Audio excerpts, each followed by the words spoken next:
Oi, meus amores, tudo bem com vocês? Hoje eu tô mais um dia aqui na página 32 do livro de vocês, relendo esse maravilhoso texto que é da Árvore do Curupira. Um texto que passa uma mensagem muito bonita sobre amor e principalmente respeito à natureza. Não é verdade? Nós já lemos e discutimos esse texto na aula online, agora nós vamos na interpretação. Bem, a primeira questão diz o seguinte: o Curupira é um personagem mítico da cultura popular brasileira, que protege as florestas. Dizem que ele tem os cabelos vermelhos e compridos e os pés virados para trás, para confundir os caçadores, protegendo assim os bichos e as matas.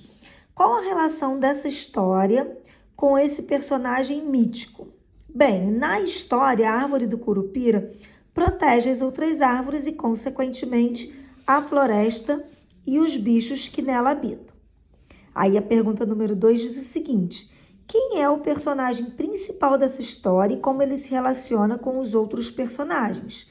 A Árvore do Curupira, meus amores, é o personagem principal. Ela conhece as intenções dos personagens e age de acordo com elas, seja acolhendo aqueles que protegem a floresta ou confundindo aqueles que a destroem. Aí o número 3 pergunta qual é a expressão do primeiro parágrafo que marca o início de uma história contada oralmente. Significa, é a expressão corre solto entre o povo, que significa que as pessoas estão falando. A número 4, ao longo do texto são apresentadas algumas características geográficas do local. Olha aqui o foco da pergunta, aquilo que a gente estava conversando sobre o foco das perguntas. Onde a história se passa. Como seria esse local? Bom, esse local seria uma ilha com uma área florestal ainda preservada. A questão número 5 diz o seguinte: no trecho, falam até que é uma reinação do Curupira. É possível identificar quem fez a afirmação? Não, não é possível afirmar porque o sujeito da oração é indeterminado. Então, no contexto da narrativa, sugere que foi o povo que sabe dos segredos da natureza que fez a afirmação. Então, provavelmente, ele está fazendo uma referência aos povos indígenas, né, que são os habitantes anteriores ali.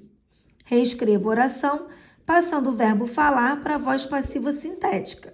Aí a gente vai pegar o verbo principal, que é o falar, fala-se, até que é uma reinação do Curupira. Em que voz verbal se encontra o trecho? Ela se esconde e muda-se para longe? Presta atenção, ela é o sujeito. Não é ela que está se escondendo? E não é ela que vai ficar escondida? Logo, também não é ela que está se mudando e ela que vai ficar modificada ou mudada? Então, isso é a voz reflexiva. Na questão número 7, ela se esconde, muda-se para longe, quem for atrás se perde no charco e se enrosca nos cipós do espinho. A voz verbal que predomina nesse trecho também é a voz reflexiva.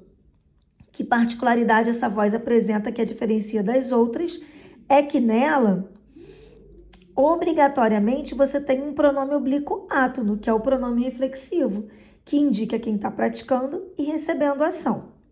A questão número 8. Mas, ao chegar ao lugar indicado, encontrou-se apenas um ninho de formigas venenosas.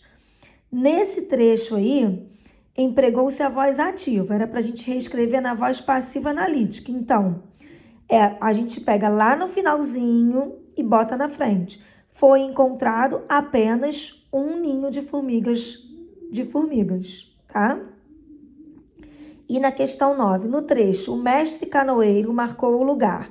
A autora buscou enfatizar o mestre canoeiro ou o lugar.